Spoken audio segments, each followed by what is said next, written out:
muwanano dzatiri kuona mazuva ano vari kutarisa pfuma, vari kutarisa dhola. Rudo rwapasi pedhola zvinofamba sei zvokuti vanhu vatarise pfuma vasingatarise utano hwewanano?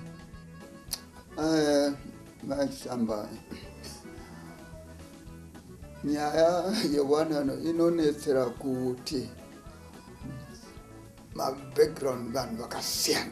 Ichakanzura vanhu makore anosvika anopfuura 60 tichikanzura vanhu, saka tinonyatsokuziva kutsaukana iyi yakachisamba navachisamba ava zvakasiyana. Saka panoda ruzivo rukuru. Inokanzura marudzi ese, maindia, varungu, machena, marudzi ese.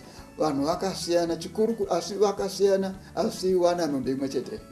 Wanano ndeimwe chete. Chinodikana singati zvedu hakuna wanano inogara pasina macounseling. Unofanira kuti panenza mondobatsirwa. Mutsvaga munhu munotenda kuti angatibatsira. Pfuma, tingatotaura pfuma ikauya nemudosiro inoparadza muchato, inoparadza wana. Saka pfuma inofanira kuva yakarongeka.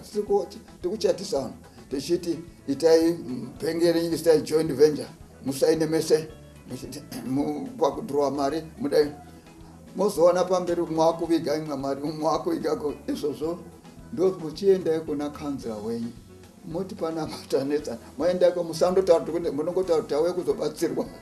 Handisi kuti tingadini kuti muto wakadai tingaita sei. Kanzira yo kana ane ruzivo achajekerwa kuti ndinofunga kuti murume uyu anongoiga mari obatsira.